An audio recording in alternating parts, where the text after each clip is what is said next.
Hey guys, Boyd's here with another video. As you can tell by the title of this video, this table is absolute chaos. It's crazy what they were calling with, how many chips they were putting in the pot, just how much action it was given. It took me a little bit to find my footing in this setting. It took me a couple of hands as you'll see coming up, but let's take a look at this video and see if I was able to survive it. So this is one of my first hands. I checked everyone's stats. I saw everyone was giving a lot of action and stuff like that. So right here, I'm just gonna raise typically what I do, like under a gun. King 10, marginal hand, but variable playable hand. I get 3-bet right here, so I'm just probably gonna fold King 10, especially given my position is not where I want to be calling it 3-bets with. So I just lay down, and immediately after I lay down, he gets one snap call, and now it's onto the button. The button's thinking over. He also puts in the call, so with two more people putting the call, I think it's a good decision. Even though there's a 10 on the flop right there, I would have top pair, and then the pre-flop raiser decides to put in more chips, and then he takes that one down. As you can tell, there's two people with very high chip counts right here, so they were running the table. It's funny, the guy on our left, he he has an extremely high chip count, and I was just curious, like, how was he winning like that? But honestly, I think I was in this session for a couple hours, and I don't think I seen him play one hand at all. He was the most nittiest person of all time, I guess. I just didn't see him play a hand. But right here, I have pocket nines. The flop comes ace 10 ace with two diamonds, so I'm just gonna check it through. And now here comes another ace, so I feel like I have best hand right here with my full house, unless someone has some other a pocket pair, maybe a 10 in his hand.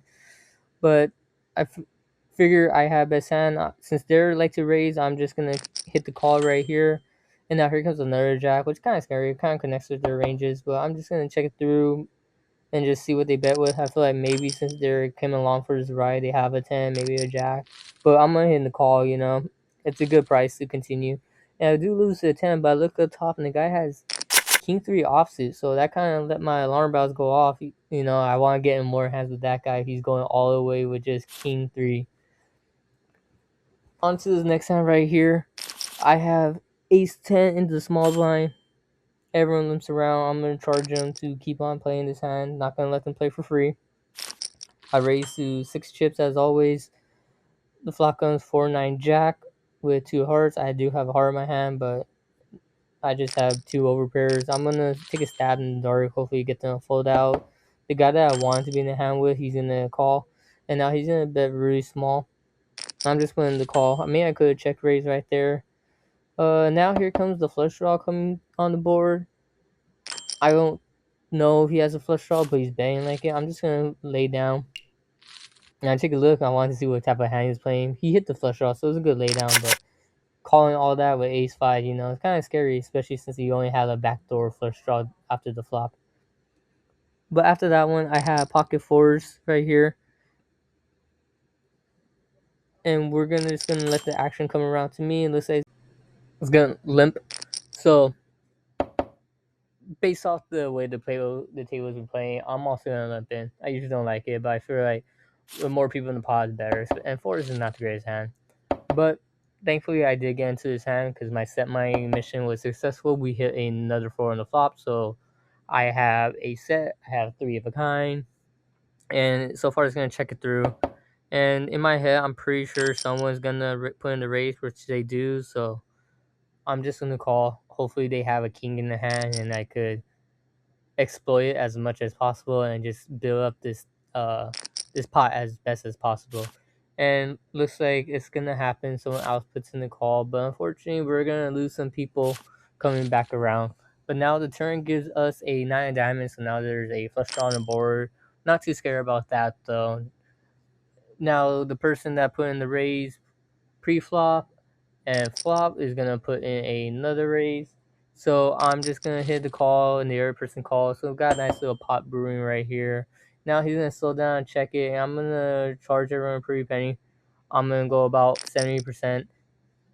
Hopefully they have a king in their hand, make them have a tough decision, but unfortunately they decided to lay down. I guess good lay down on their part, but I wish I would have got a little more. Maybe I should just went 50% pot. But after that one, we looking at ace king offsuit right here. You guys know my gripes about Ace King Offsuit. I know it's a good hand, but I just feel like I never hit on it. But here we are, anyways. The same new person joining the table. He's gonna bet out pretty large, so I'm gonna charge him. I know if I put in a raise, majority of the time I'm gonna get called, especially just because how the table's been playing when I've been laying down and just watching people play. So I put into a 40 chip raise and we get two callers. So now we got a big pot brewing right here. The flop comes 298 with two clubs. Not really scared of flush draw. They shouldn't be in this pot with such a flush draw. And I'm gonna charge them pretty penny once again to continue. We get instant fold right there. I was trying to get that guy all in, but it didn't happen, and we take that one down. So not bad with playing a big three bet, had two callers and taking that down. You know, it could be a lot worse. Thankfully, we took that one down. After that one, we get ace jack right here. I started this clip a little late. Sorry about that, but I just called a small raise right there, and now we're gonna get small raises on the flop right there. The flop was 9 queen queen, and now the turn gives us an 8. So I just had two overcards right here, and then he decides to go lead out for about a pot worth. So I'm just gonna fold right here. I was just curious why he bet so high. So I card reveal and he had pocket kings. You know, I'm not gonna tell anyone how to play, but going that high with pocket kings, I guess I already know what you're hoping for right there. But it's a nice easy tell when someone bets like huge like that. It's just to fold. You know, they got some type of monster in the hand. But after that, I got pocket nines right here. I'm just gonna put in the raise since it worked around to me. And now the small bank's gonna call. The Falcons 8-4 ace with two hearts. The ace is kind of scary, but since I was an aggressive pre-flop, I'm gonna keep that going. Hopefully he doesn't have an ace. I feel like he doesn't have an ace. He's probably just gonna lay down. That's exactly what he does. Take a little nice little win right there. Chipping up like that always counts and matters, even though it's small. Obviously, you want as much chips in the pot as possible, but that's how you really get your winnings of just winning small pots by small pots. You know, every once in a while you get a big pot really puts you over the edge. But after that, I'm looking down at somewhat premium, even though some people don't like this hand that often, just because it kind of plays bad depending on how the board comes, which is pocket jacks. I'm gonna put in the call, and looks like we're gonna go multi ways to the flop. The majority of people are actually gonna get into this hand, so hopefully the flop is good for me right here. Is what I'm hoping, and it comes rather clean for me. 6-2-8. I don't know if anyone will be doing this with like king eight, ace eight, or maybe some type of suited. So I feel like I'm ahead, and I'm just gonna bet kind of big, just given that there's a lot of people right here, and I don't want the turn or river to improve their hands. Is something better in mind. I'm gonna go 20 chips right here. In my head, it's for me at least. It's hard to put everyone on ranges, especially when we're multi ways to a flop. Hopefully, I get some folders and then we get some callers, and this guy goes all in, but he's only 60 chips, so not too big.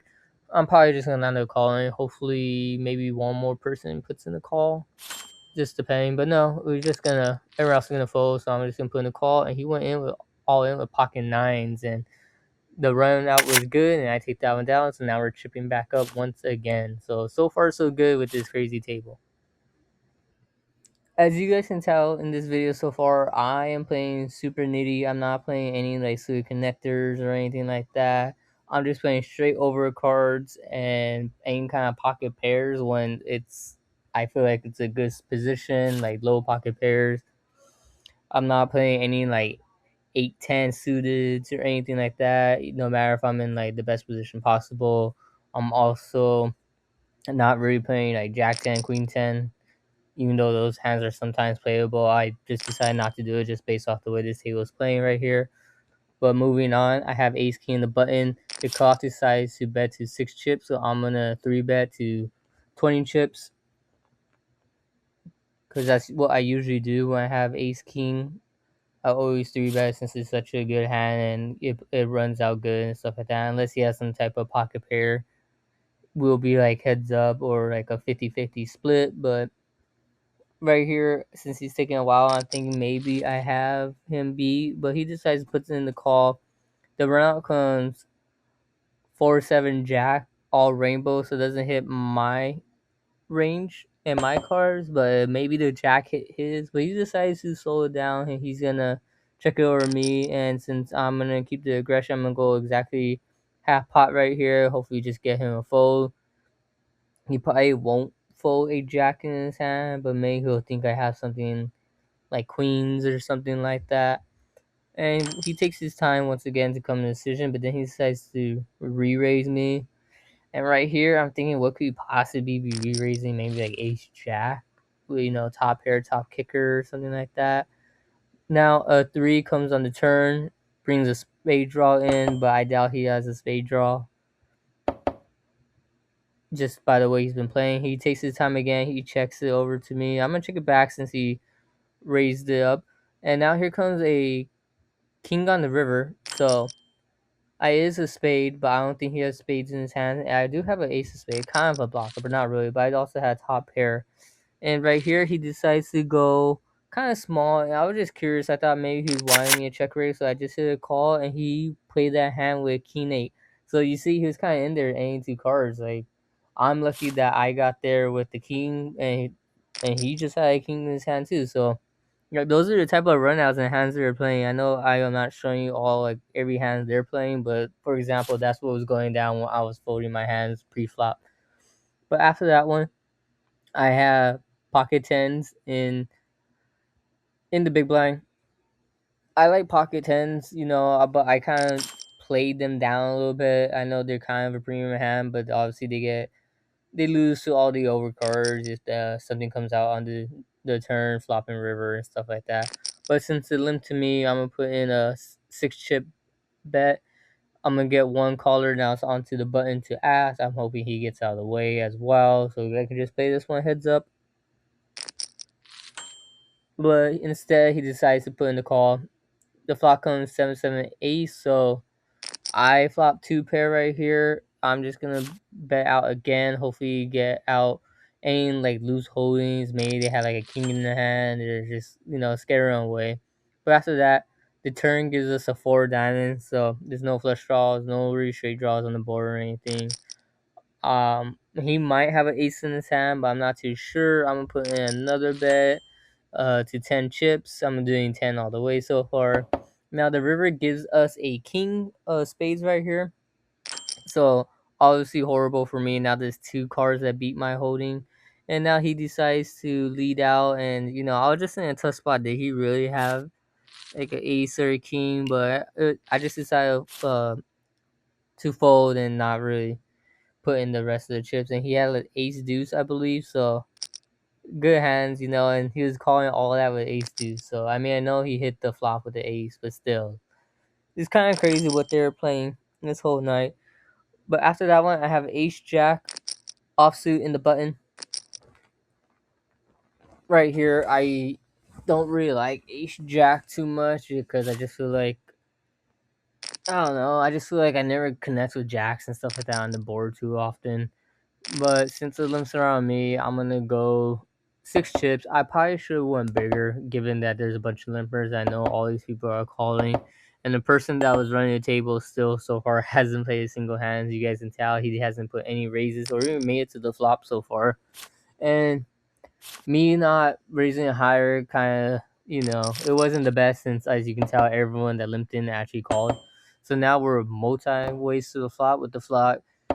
King, King, Queen, 8 with two spades. I do have a spade in my hand. I also have a straight draw in my hand. Not the best spot, but I also want to get rid of all these people. I don't want to hit the turn and river multi ways to the flop. And so far, it looks like my plan is working. I get at least two people full right off the bat.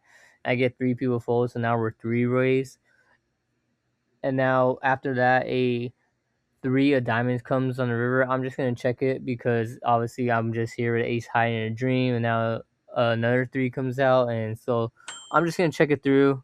And it turns out I won that pot with just ace high. I guess they were on spade draws and stuff like that. So good by me right there. After that one, I'm in the under gun position. I'm gonna raise up king jack suited. I feel like this one plays a lot better. I know ace jack is a better hand, but Well, with the higher card, not necessarily better hand, but I feel like this one just plays better because you have a little more outs right here. You know, you also have the flush on top of a straight potentially or an overcards. But anyways, we're three ways to the flop.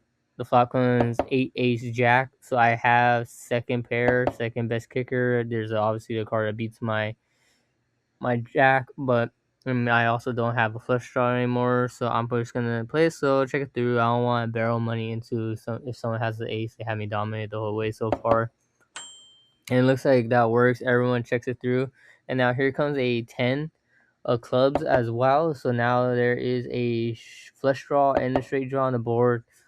I don't really like this for me, and maybe they have some type of club in their hand. So I'm just gonna play it slow.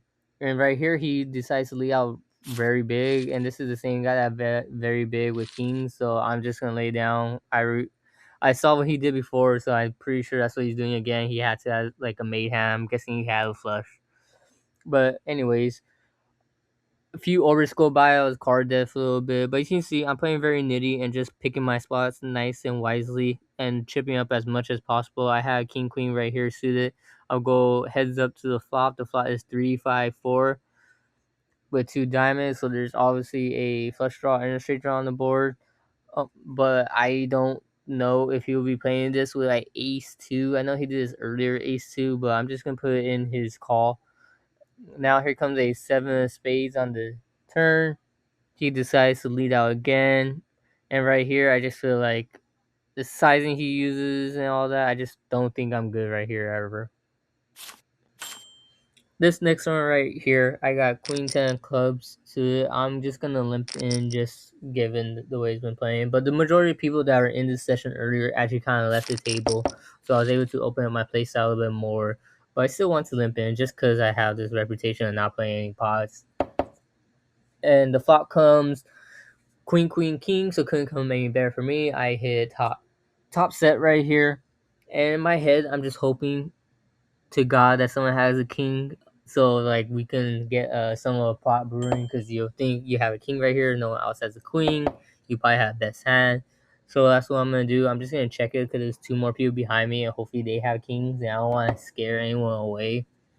I don't know if that's the right type of mindset. If you guys think that was smart by me, let me know down below.